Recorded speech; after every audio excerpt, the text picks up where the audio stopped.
engaging in an absolutely fascinating, relevant conversation. I'd like to welcome our speakers for this session. We are unraveling something that is really at the helm of our thoughts at the moment as parents, as educators, even as humans who are traversing these challenging times at the moment. We're talking about EdTech, reimagining education in the new world. They say if we teach today as we taught yesterday, we're robbing our children of tomorrow. And we have the experts here to help us unravel and reclaim EdTech to keep it as relevant, as wise, and really deliver the message in terms of creating the youth of tomorrow. My privilege to welcome a dear, dear, dear sister, a dear soul sister, Dr. Rajshri Krishnaswamy. Dr. Rajshri, it's a pleasure to have you with us, moderate this conversation so generously. She is a scientist turned edupreneur and soul sister who is really plays an active role in creating engaging conversations and really bringing about the change that we wish to see.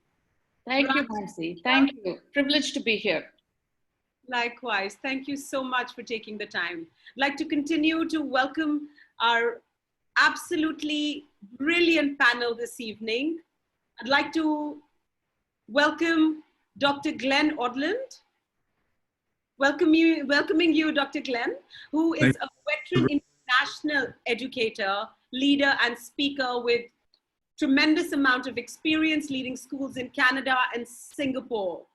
So looking forward to hearing from you. Thank you for taking out the time from your schedule. Thank you. It's a pleasure to be here. Thank you. I'd like to welcome Ramji Raghavan. Welcome, Ramji. Pleasure to have you with us, who is the founder chairperson of Agastya Foundation, a transformative and innovative education charity. So he's generously with us here and sharing his wisdom. Welcoming Pramod Sridharamurthy. Pramod, welcome. Namaste. Thank you so much. Thank you. The Vice President of Products and Operations at Glassbeam and oversees Glassbeam's India operations and products. Welcoming you once again. Thank you. Happy to be here. Gitanjali is with us. Hello. Namaskaram, Gitanjali. A warm welcome to you this evening. Gitanjali is a social entrepreneur and an educationist, is the founding Chief Executive Officer and Dean of Himalayan Institute of Alternative Learning. It's a pleasure to have you and welcome you. Our last speaker for this session is Malia Shaukat. Malia, welcome. Hi. Welcome. Who's the founder of Mudi Foundation, a passionate educator taking education to the last mile in government and public schools in India. This is it, ladies and gentlemen. The experts are here. Let's get unraveling and explore the scaffolding of EdTech and what it means for each one of us. Dr. Rajshri, I hand you the baton now. Thank you. Thank you so much, Mansi. Thank you so much for the warm welcome and the lovely energy that you bring into every panel. And thank you. It's my pleasure. And really, this is fascinating. I'm looking forward to this discussion. Wonderful. So a warm welcome to all the panelists. And it's wonderful to connect with all of you. We all know, the changing face of education. And more so, I think this has been kind of catapulted in the last few months into a different dimension because of the current crisis situation that we are facing all over the world. It is indeed my pleasure to have all of you on this panel. And so I would like to first start the discussion by, requesting each of the speakers, to talk a little bit about what they do with their foundations or their work. I would like to start first with Dr. Odland. Dr. Odland, you're a senior educator You have been a global educator in many countries. I would like to know how you would like to, being an educator, how parents can reimagine or reimage education for their children. Well, thank you, Dr. Rajashree. Thank you very much for your work in gathering us as a panel and then organizing us and now moderating the session. And I'd also like to do a shout out to a friend and former colleague of mine, Mrs. Manveen Chadana, who's a member of the All Ladies League and a lifetime educator in the Chennai region who has spent her life shaping young lives and helping parents, colleagues, and teachers in their quest to do so as well. I have two caveats. She's a very dear soul sister. She's an amazing educator and a dear friend. I want to start with two caveats to my comments. The first one is that the comments I'd like to make about parents' role is not brand new. It is not novel, and from the perspective that great schools, wise leaders, and intuitive teachers have always recognized the important role that parents play in the education of their children and have found ways to very authentically and genuinely engage them in their children's learning. So it's not like the principle is new, the manifestation and the context is new, and that's what I'd like to talk about. And the second one is really, I'm aware of the digital divide that exists in access to technology, both within schools and at home. It certainly is the case in the developing world and even in the developed world. I appreciate that this is an issue, and it's just one that we can't take the time for today in our limited conversation. But I want to point out the wisdom of an acronym that has been floating around in international circles for a couple of years now. The acronym is 4 letters, V-U-C-A, VUCA. And it's often said that we now live in a VUCA world. And the acronym stands for volatile, uncertain, complex, and ambiguous. And if anyone doubted that we live in a VUCA world, about the last 6 months have certainly eradicated that doubt, because what swept through the world with this global pandemic and the impact it had on our industry, the education industry, has been enormous. And except for a few prophets among us, caught most of us at a loss in terms of being fully prepared for it. And in this pandemic, virtually in a global sense, all schools shut down their operations and moved to online or some sort of distant learning. And what that has done for the parent community is that has catapulted them into a historically unforeseen role in their children's education.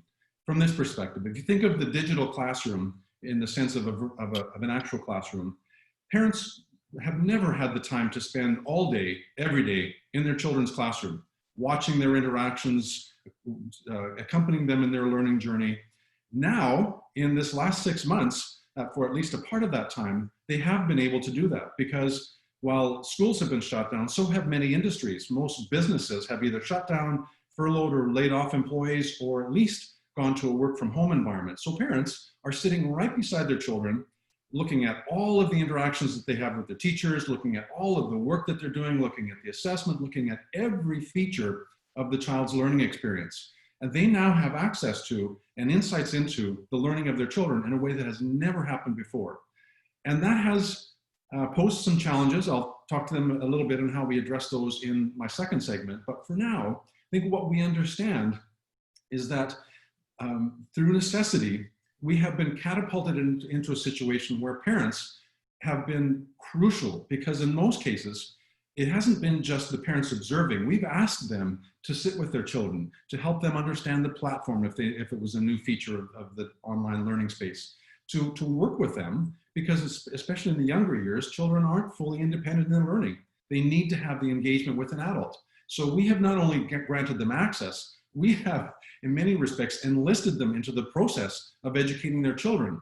And that's the part that I think we want to be able to celebrate, to look at the challenges that we have faced, and to find ways to celebrate and to leverage and to move forward. So in my second segment, I'll talk a little bit about what I think some of those challenges are, and then how we can address them and how we can really leverage the talent of our parent community.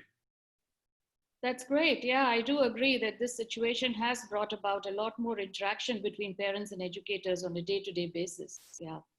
So moving on to Mr. Ramji Raghavan. Sir, you were a banker, right? So what actually prompted you to start Agastya Foundation? And can you tell me a little bit about it? Tell us a little bit about it. Yeah. Well, we go back 20 years and, you know, I had no background in education. So I got a bunch of not quite educators in the traditional sense of the term. The former chairman of the Atomic Energy Commission, the former principal of my school, Rishi Valley, a former CEO of a company, and, you know, a couple of investment bankers, and posed the question, what's missing in Indian education? And I was very interested at that time, and I still am, in creativity. So the chairman of the Atomic Energy Commission explained how India built the atom bomb. And he said, look, Dr. Iyengar, that most of these students that were coming out of the IITs and the engineering colleges, while they were very smart and they had the technical knowledge, they didn't have an ability to think out of the box. So they had to unmold their thinking, get them to think in a more interdisciplinary way. And yeah, they succeeded and they built the bomb, you know, for better or for worse. The point though was this so-called creative temper, what he called cause-effect thinking. Our failure in India was we hadn't disseminated it to the masses of India. It had stayed at the sort of very top, although it's part of the Indian constitution. Nehru said, you know, the scientific temper should be disseminated to the masses. It never happened. So we said, look, we will take our mission to spark curiosity, nurture creativity, and instill confidence, what we called disseminating the spirit of aha, and ha-ha to the masses of India. If you like, raise the level of the ocean by 1 millimeter. And I'll tell you a story, you know, back in 2008, two village girls, Rani and Roja, were sitting under a tree to escape the hot sun. It was the peak of summer in Andhra Pradesh. And Rani looked at Roja and asked her, hey, Roja, do you wonder why you feel cool or cooler sitting in the shade of a tree? And Roja said, well, obviously the leaves and branches must be shielding us from the sun. And then the girls kept talking, and then the aha question popped out. Would different leaves have different cooling effects? And that led to a project called the Cooling Effect of Leaves. And 8 months later, working with teachers from our foundation, they won the Intel Iris National Science Prize, competing with kids from the best and brightest sort of educational institutions. Wow. So that's really the essence of what the foundation does, sparking curiosity, creativity, and instilling confidence through hands-on experiential learning. We do it through hands-on science and art. We have a 172-acre campus where we've built these beautiful experiential learning centers for underprivileged kids and government school teachers. And we have 200 mobile science vans, 100 lab on motorbikes, and about 100 science centers across the country. It's a team of about 1,400 people, reaching 1.5 million children and several thousand school teachers in this very hands-on experiential way. So that's essentially what Agastya Foundation has been doing. And in the last 4 months, obviously, all of that direct hands-on learning has come to a standstill because all the schools are closed. And we hope that we'll be able to reignite all that post-COVID. But the challenge going forward, which I'll address in the second part of my talk, is how do we pivot to online education, but at the same time, find a happy medium that blends online with hands-on physical learning. So it creates a kind of, it's not either or, but it's both hands-on physical and online blended to deliver something that's even more powerful than anything that either one of them could do standalone. So that's our challenge going forward. Amazing, amazing work. So moving on to Pramod. Pramod, you lead a very, have a very senior position in a corporate, but you're also the secretary and trustee of the India Literacy Project. So can you tell me a little bit about what you do at ILP and what actually prompted you to get into this, project? Pramod, you need to turn on your microphone. Sorry. Yeah. Thank you so much. Lovely to be speaking here with the rest of the panelists. So, I just want to build on the context that actually Glenn put in about the role of parents. And I just want to bring in the kind of challenge that we have in India. So if you look at 2011 census and look at the education scenario in India, you will see that 78% of rural adults are not educated beyond 5th grade. And if you expand that to up to 10th grade, that's about 88%. So 1 in 10 rural adults are uneducated to at max educated up to 10th grade. So rural education poses a very unique challenge where schools are a lot more important, because when the child goes back home, there is not much of education related support that the child might get at home because of uneducated parents or less educated parents. And teacher and the school becomes a center of learning, and teacher kind of takes up this dual role of not just being a teacher, but also an extended parent. So let me just set some context here in terms of the kind of work that we are trying to do. So whether it is pre-COVID or post-COVID world, so when we talk about improving quality of learning, we need to think about how do we improve classroom engagement. An engaged classroom leads to improved learning. So what is a classroom engagement?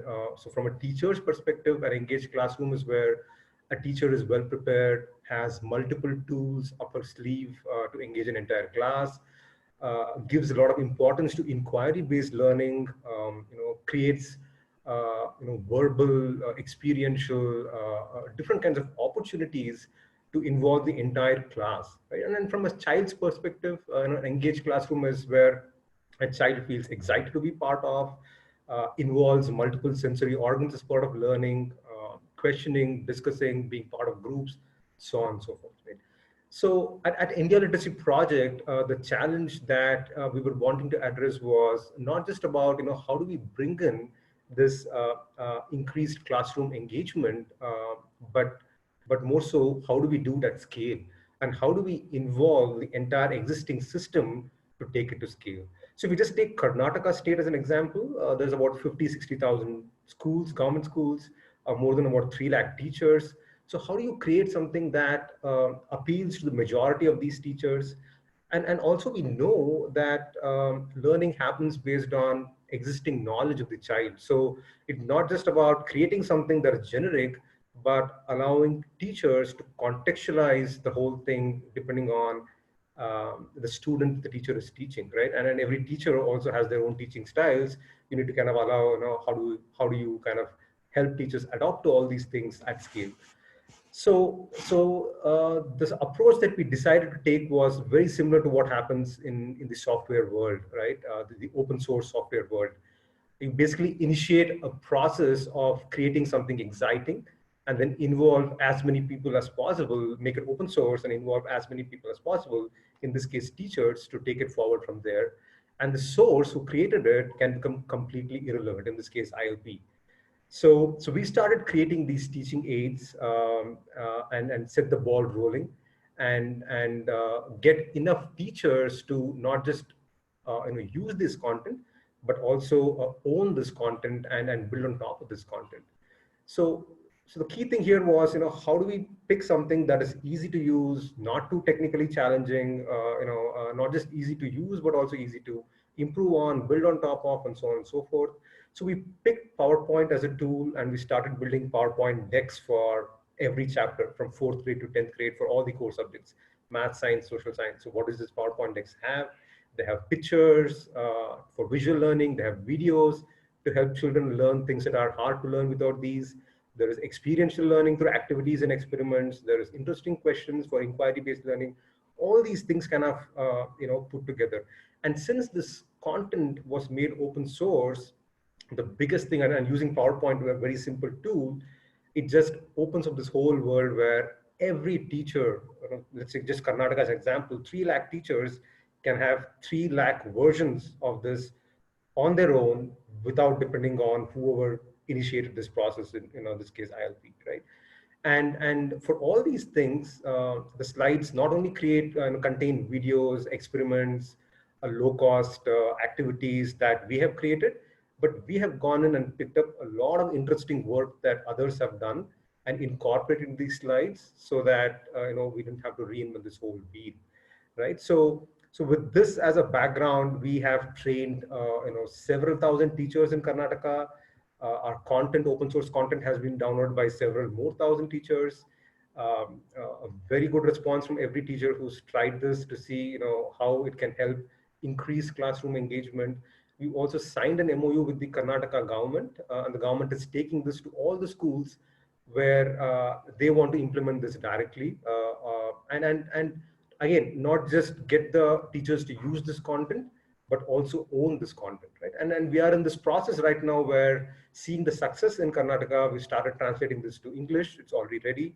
And we're in the process of translating this to Tamil, Telugu, and Hindi, so that it just becomes a lot more richer and a lot more widely available across the country. That's wonderful. You answered my next question. I was just going to ask that. Like, did you create it in the vernacular language, or were you planning to expand to other states? So started with Kannada and then now expanding to multiple states. Wonderful, wonderful. So over to Gitanjali. Gitanjali is a dear friend of mine, and she's a source of inspiration constantly. And she is the founding dean of the Himalayan Institute of Alternative Learning, which she founded with Mr. Wangchuk. So, in our conversations, sometimes, Gitanjali, you have mentioned the 5 pillars of learning, right? That HIAL stands for. So would you like to talk a little bit about that? You have to turn on your microphone. So before I go on to what are the pillars, I'll first like to talk about the reason for building those pillars. And the reason goes back to my childhood days, where there were 3 questions that would always bother me. First of all, whatever I studied in high school or later on in college, that where am I going to apply it? Like if I was studying matrices and maths, I wanted to know where I could apply it. And then there was never a discussion about that. The second was that I had knowledge collected in my mind of all kinds of fantastic things all over the world, like what is the soil in the Amazon forest and what is the soil in the prairies of United States. But I never was told or exposed to what is the soil in my garden and what can I do with it, The third problem was that I had to keep all my books open, because what I found in physics was there in maths and it was there in something else. And why did the teachers not talk about it, So I remember it was like a big table and all the books open. And as I grew, so one thing I used to always think, though I was a topper, but I used to always be very scared of exams, and it was, all of us have experienced that, I don't have to dwell on that. So one wish I had right from my class 1 is that if in this life, I'm going to change this education system so that next life I don't have to go through this again, And then when I grew up, I found that all that I was experiencing was a result of 2 aftermaths. So first is a post-industrial hangover that our entire world is suffering from. And the second is the post-colonial hangover that additionally India was suffering after the British left.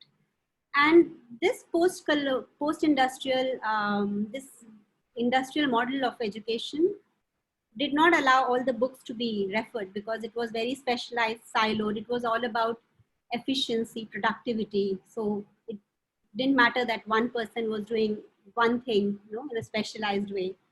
And the post-colonial thing did not allow higher order thinking. It did not allow application.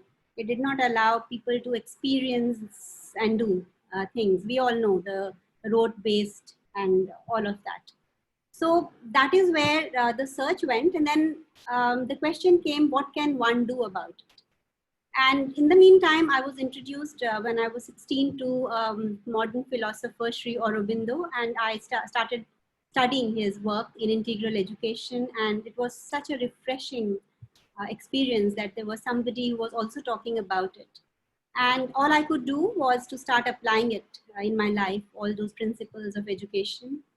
And later on, much later in life, when my son was born, it gave me another opportunity to revisit all of that and do it for another person and apply all of those there. And then later in life, I got to head an international school where those were formalized and made into frameworks.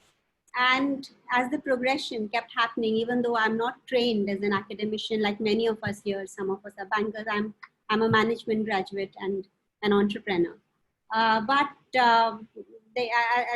one would say, serendipity or fate led me to this opportunity called the Himalayan Institute of Alternatives Ladakh. It is actually, it's not alternative. Oh, okay. Himalayan Institute of Alternatives Ladakh, which is institute, an institute for higher education in the context of the mountains, and it is a doers university. So maybe I'll allow others to speak and then talk about how all these things have been interwoven into the philosophy of Hayal. And what are those 5 principles and some of the examples of how we implement those 5 principles. Sure, sure. So over to Malia. Malia, I think the first time I spoke to you, what came across very strongly to me was your passion to take education to the last mile. And, I think you're doing that with your Mudi Foundation. So would you like to speak a bit about that? Thank you, Dr. Rajshri. Am I audible? I had a little bit of trouble with my mic, so I'm audible, right? You're audible, yeah. All right. Thank you so much. Absolute pleasure and an honor to be a part of such a distinguished panel. So Mudi stands for knowledge in Tamil. It's actually inspired from an adage that goes Vidiyai Madiyal Vellalam, which basically means you can conquer your destiny with intellect and knowledge. So that's the inspiration. My background is in policy. So I started off, I would say, in a relatively more boring sort of avatar, which was policy consulting. But before that, it was with Teach for India. So Teach for India was a very grassroots sort of experience where I set up their Chennai chapter and led it for 3 years, and then worked directly with the Tamil Nadu government as a senior consultant for education, as a policy consultant. So I guess both these experiences, though they were on either side of the spectrum, gave one a very good perspective about the kind of breakdown that happens between policy and implementation. So that's where the confluence of which led to us founding Mudi. So a little bit about what Mudi does. Mudi works with the school education department in Tamil Nadu with about 40,000 schools and about 90,000 teachers in primary grades, so grades 1, 2, 3. And we work and focus our work on primary education, more so on foundational learning, because, and some of this may sound repetitive to most of you who are familiar with the foundational learning gaps that exist in India. As per any estimate, governmental or non-governmental, anywhere between 75 to 90% of children in grade 3 cannot read or do math at grade level. And unfortunately, our system is designed in such a way that, a grade 4 onwards, you're expected to be on your own. You're expected to not learn to read, but read to learn. So unless you've got to that point by grade 3, you struggle. And the gap becomes harder and harder to bridge as you go on. For example, our large scale evaluations tell us that by grade 6 the child is already 3 grades behind, and by grade 9 it's the gap is somewhere around 5 grades, which just becomes nearly impossible to bridge. right? And if a child cannot read, cannot comprehend, cannot do basic mathematical operations, then that's where the problem lies, right? And therefore we're trying to take a hack at that very problem. So Mudi's vision is foundational learning first, so every child can thrive. We do believe that foundational learning is the least that we can do for our children, but the first thing that we must do, and that guides all our actions.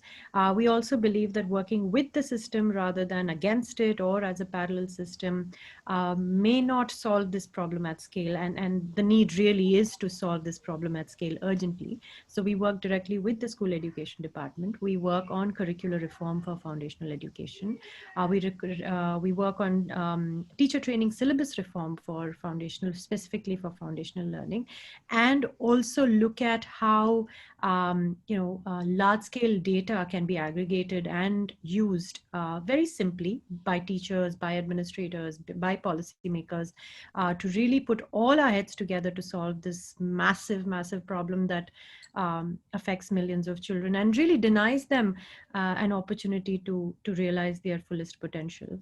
So right now, that's basically where we are with Tamil Nadu, and we've just started working with Telangana as well, with the school education department in Telangana. We hope that by 2025, which seemed far away till last year, but now it seems, around the corner. By 2025, we really would like to see all children in India achieve foundational learning outcomes by grade 3. And I believe the government is also looking at a national foundational learning mission that launches this year to that end. So that's where we are. Amazing. So, it's just amazing the kind of work everybody is doing. So I'm going to move on to Dr. Odland. I think we will have to speeden this round a bit because we are kind of like, we have about 20 minutes left. So a quick recap by everybody as to how this present situation is, any thoughts on how you want to, for example, Dr. Odland was talking about interaction between parents and children. So how has this situation helped that? Can we hear your thoughts on that, please? Certainly. So what did we learn during this COVID era? There were a handful of things. First of all, synchronous versus asynchronous learning. The synchronous model is much more effective. It just leaves children feeling less isolated if they're working at the same time, whether it's a video conference setting like this, or at least in an online setting. Some type of contact between the teacher and the student was crucial, whether a phone call or a small group working session where it was a live interactive session, again, helped to create that sense of community and the bond that exists in learning, heighten the engagement levels, and then support for both parents and students in managing the digital demands of a new kind of learning setting. What was less obvious, but crucially important, was the kind of support that we really need to be able to offer to our faculty, to our colleagues. And there's another caveat that I'll issue here, and I'm acutely aware of the fact that we're in the Women's Economic Forum, because in the education space, the vast majority of educators tend to be women. They're often mothers, they are daughters, they occupy a multiplicity of roles. And the stress levels that many of our colleagues faced in this home setting was just off the charts. Right. So finding a way to acknowledge and support is crucially important. And I would say historically, if I go back to the context of my comments being about parents, in the education world, we've created boundaries to help reduce that stress. We say, no, that's not your job, it's our job, just let us do our work. And I don't want to delve too deeply into that, especially with our time constraints. But there are reasons for it. And one of the reasons was simply to manage the kind of stress that exists for our colleagues. So we really have to find a way to address that. So moving forward, I see 4 really important ideas that we have to acknowledge and address. The first one is that we really have to acknowledge the stress and workload that an increased role that parents have, because they've got questions, because they've got ideas, because they're going to come in with feedback. And we have to find ways to acknowledge that this is a more challenging role to occupy as a teacher when you have your parents, if you think of it in a virtual sense, in your classroom all the time. So it's stressful. How do we manage that? I think we do so with the second point, which is to clarify what the roles are for our parents. I think it's only fair for them. And I think the notion of boundaries is a healthy one. They've been all but erased in this past world. That's not healthy for anyone. So we have to redraw those boundaries, and we have to establish what are the parameters. How do we want our parents to be involved, and what are the areas where we will continue to be the experts and will shape the curriculum and deliver the learning activities. The third one that will help our parents to accept that is if we have clear and transparent engagement with them. We provide them with an access. Once those boundaries have been drawn, we in fact continue to engage them in a really meaningful and productive way. We have to provide that kind of access. And the fourth one is a really simple concept that, again, wise educators have always done. We simply have to listen and acknowledge. We've got to listen to all of our stakeholders. We need to be talking to our parents, of course. We have to be listening to our colleagues. We absolutely have to listen to our kids and say, what's working for you and how do we help to create the support team and to create the kind of exciting, creative learning that Ramji was talking about, the heightened engagement that Pramod was talking about. How does that happen in a new world where education has been reimagined? Thank you. Wonderful. Dr. Orland, I can completely agree with what you're trying to say, because I myself, I am into online education space, and we've been doing this for a decade.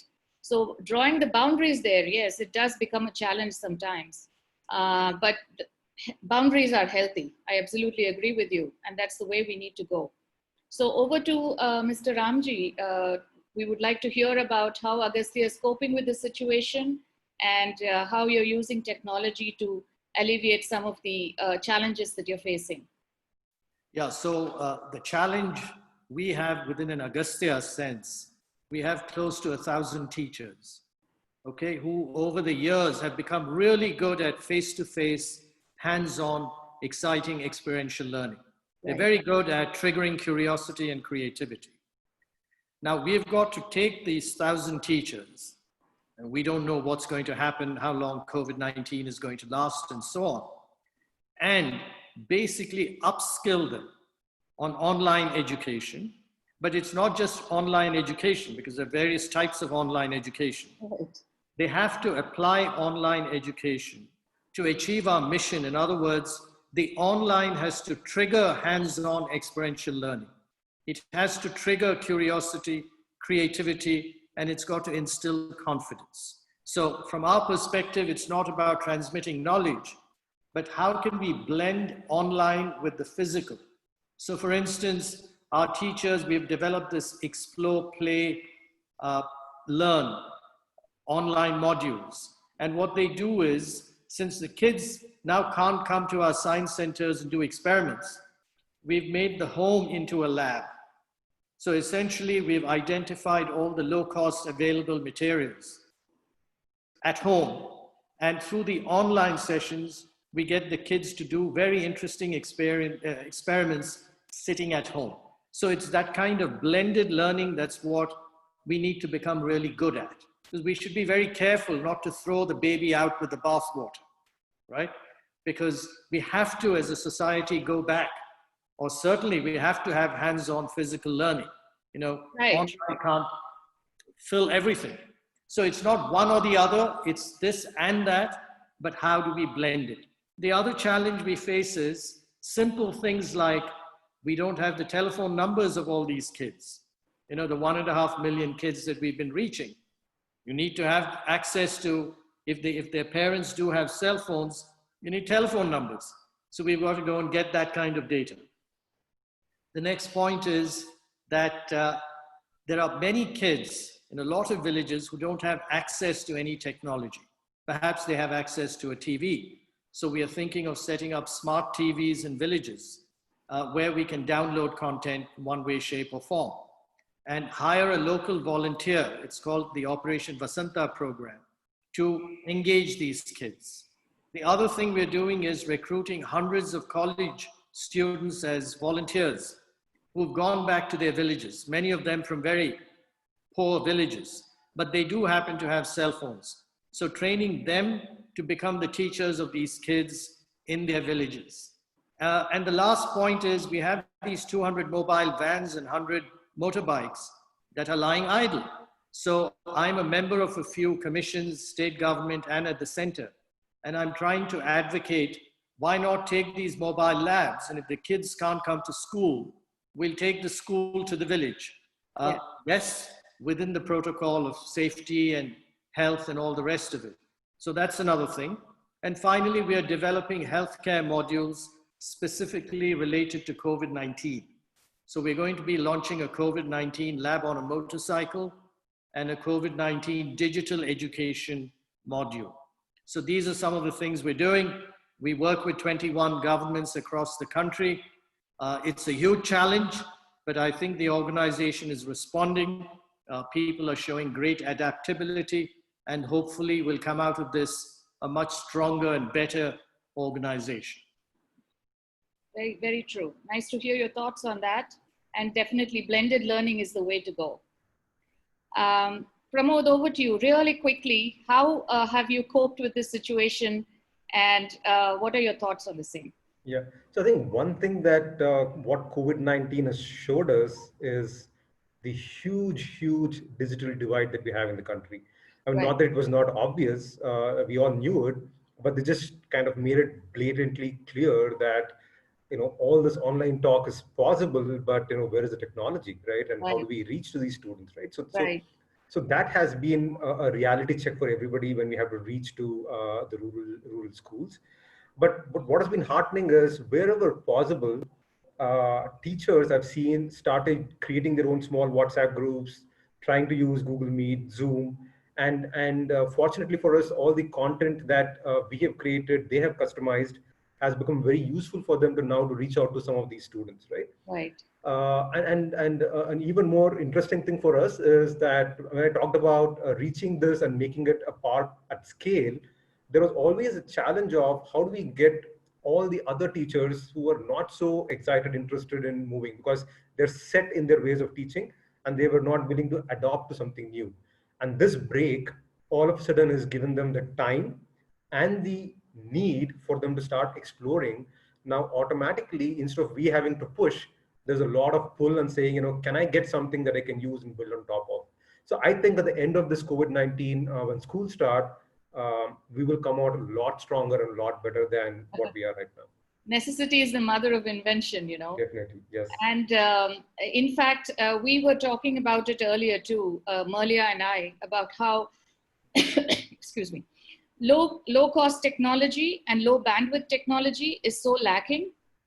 Because people are talking about taking classes on cell phones, but there's only one cell phone per family, and that's usually with the breadwinner. So there are huge challenges, you know, in these areas. So yeah, so we discussed about it at length the other day. Very true. Very, very pertinent problem. So over to Gitu. Gitu, can you just quickly talk about what you wanted to talk about? I think I did the other one quickly. So give me a little bit more time, because I really have to share what we do. So the three problems of where we could apply and to do with the hands and to not be keeping so many books open. These were the things handled, and the 5 pillars that we build our entire, and it is difficult to build it in the higher education space, because in primary and till middle school, a lot of these experiments have been done. But in higher education state, I was researching and I found that we are maybe among the first in the world. So the first thing is that the entire curriculum is contextual. So it is built for the context of the mountains. And therefore, with this COVID, there is not much of a difference or a change, because we have the local students and it's a residential course, and it is the courses are going on as usual. The entire curriculum is contextual. I'll give an example at the end of it. It is absolutely hands-on. Only 20 to 30% is conceptual, where abstraction happens, but it is all learning by doing. The entire thing is transdisciplinary. There are no departments which are of a particular specialization. It is a problem to be solved, and all the disciplines come together. And the fourth and most important is that, as I said, the post-colonial biggest hangover was the loss of indigenous wisdom. And by indigenous, I don't mean just tribal and, but it is Indian wisdom. These four things to quickly give an example of how something can be contextual, experiential, have indigenous wisdom, and be transdisciplinary. So there is a problem of housing. It is a global issue, and world over there is a monoculture of building it with bricks and cement, and most of these and these materials are not eco-friendly either. So mud buildings, 50% of India lives in rural homes, and out of that 60% live in mud homes. But even after 70 years, we have not set up a earth building architecture school in India. So we have an earth building school where it is from the mud, from the ground, and the sun from the sky.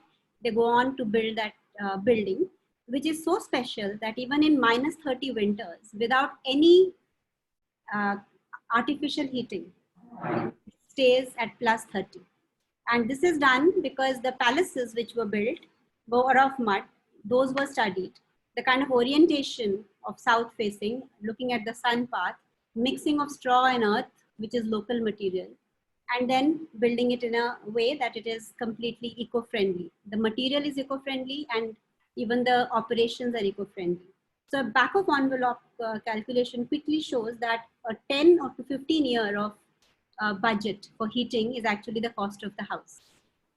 So this is an example of how contextual problem of homes, of heated homes in -30 has been solved with local resources and problems, which is mud, which is, and it is not just architecture. There is understanding of soil, there is understanding of climatology.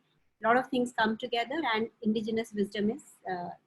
So this, I'd like to end with this question that I have often wondered that why even after 70 years of independence, we still don't have a brand that we can call Indian in the mobile, in a simple thing like a mobile phone or even a television set.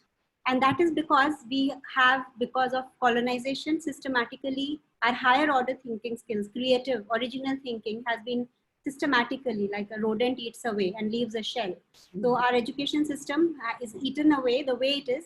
By the time a child is in his 5th grade, his creativity has been eaten away and just a shell remains so that anything can be poured into it, which is, not original. So we are trying to bring as much of original thinking and creativity and local innovation into all. I cannot go, but we have, like this earth building, we have responsible tourism, where we are doing very innovative things, ecology. And our students don't study, they do. Like they green the valleys, that's how they learn about, and flash floods, how to take care of flash floods. And the most important thing is our education is free, going back to the Gurukul system of education. And then how do we sustain ourselves, you may ask? That each of these schools has a live lab associated with it, which is an enterprise, a social enterprise. It is not just a simulation or a project. It is a real life enterprise. The students work in that enterprise. That enterprise generates profits which sustain the school. And the students learn by doing, actually. And on the contrary, instead of taking fees from them, we pay them a stipend in the apprenticeship model, which still continues today in important things like surgery, where you are not taught in the classrooms with pencils and notebooks, but you follow a surgeon, and that's how you learn. So the apprenticeship model of doing it. So that we apply in every aspect of our departments. So there are I was checking up, we have about 6 lakh villages in this country and about 4,000 cities. So if each city is like maybe 1,000 odd population, a lakh odd, so we'll have about 4 lakh equivalent villages of 4,000 cities, which means we have like 10 lakh villages, let's say, and we have a population of 130 crore. 25 to 50, the productive age is about 60%, which is 80 crore. So if you divide 80 crore by 10 lakhs, we have 800 productive people per village in this country. And yet, even after 70 years, we are a poor copy and reflection of the Western world. Why? Because we are chasing their curve. We are not going back to our indigenous wisdom and our way of original thinking and doing it. So if every child who receives a higher education goes back with that, empowered with that contextual knowledge, doing with hands, and 800 of such people are there in a village, India can be transformed. And we will have definitely more than a mobile phone and TV. We will have even our own, satellites and rockets, and if need be.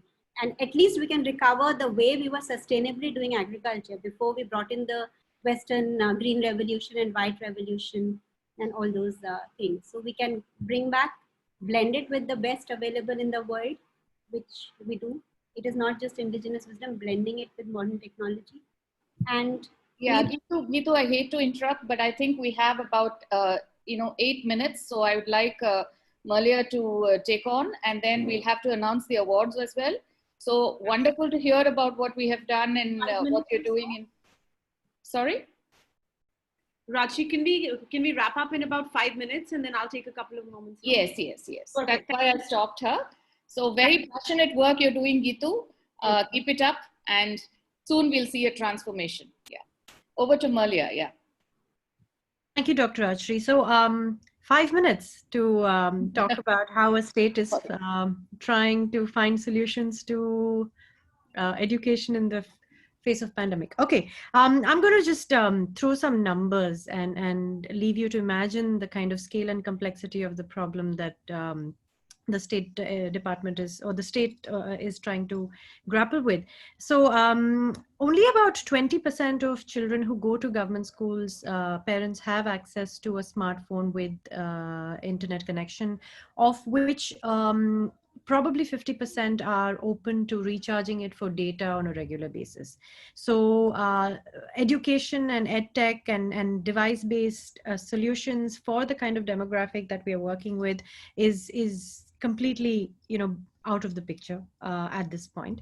But you also have teachers, of which only about 10% of teachers teaching in government schools have access to a laptop. So even content creation or content curation on a laptop is out of the question. So we're in a situation where we have to find solutions for teachers, for parents, for students, for administrators, for bureaucrats, all of them, right? Everybody is trying to figure out how to upskill and respond to this new normal, as it were. So we're looking at different kind of solutions for different kinds of groups. One group that does have access to devices, there is a program that the state is looking to launch, and we are part of the committee that's creating different programs.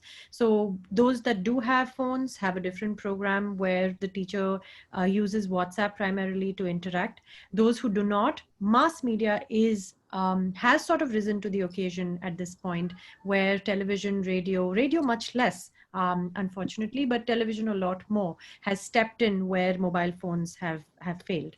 Number 3 is, again, just physical resources of worksheets and learning materials that are now being delivered at the children's doorsteps, so that they can use them and the teacher follows up and does some amount of engagement over the simple telephone. So the good news is that 90 to 95% of parents have at least a feature phone, a regular phone. And the state has a phenomenal database of the numbers of the students, right? So they are accessible in that sense in some way. So using the feature phone is really the way that the state is looking to solve this problem, and we are working with the state to solve this problem. I just want to leave with a couple of thoughts on EdTech, given that that is the topic for this discussion. Number 1, I think there's a huge dearth of local content for young children in India. It's great to know that ILP is creating, localized and content in vernacular for 4th to 10th.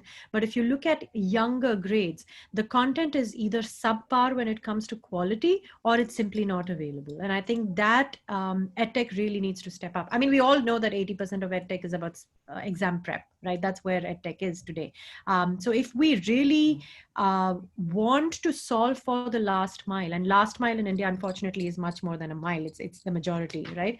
If we really want to solve for the last mile, I think EdTech has to be honest in who it wants to solve for, and it must want to solve for the majority, right? And majority means, young children, children who need their foundational skills to be strengthened, who have a problem of access to new technological devices. So I think it's time for us to be a little more honest about who we are innovating for.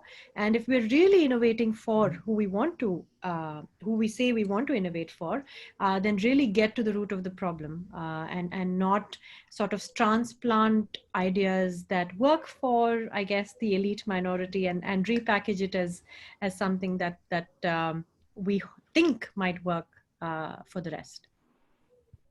Very true, Malia, and my heart is with you on that.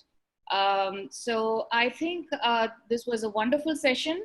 I feel very privileged to have moderated it, and I'm going to pass it on over to Mansi, because we have Her Excellency Rosalia next, and we really need to kind of quickly wrap up. Yeah, thank you, Mansi. Thank you so much, Rajshri, and profound gratitude to each one of you for really opening up your hearts and opening up your vivid laboratories, and taking us on that journey into a space of wonder.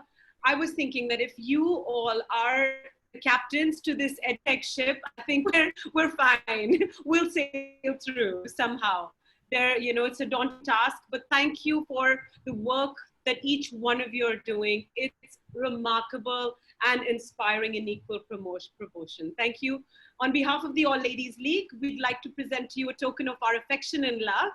We'd like to bestow upon you virtual awards and a title, which is called, each one of you are leaders in your specific work, in the embodiment of the work that you do. You're leaders of the decade in education and academia. We congratulate you on behalf of the All Ladies League. Thank you so much for your time, energy, and ever generous efforts to revive for a better tomorrow. Thank you. Thank you, Rajshri, for moderating this session so beautifully, as always. Really so wonderful to connect with Pleasure, Mansi. Pleasure is always mine. Yeah. Thank you, one and all. Thank you, everyone. Thank you. Wishing you a wonderful evening. Thank you. Thank you. Thank you. Thank you.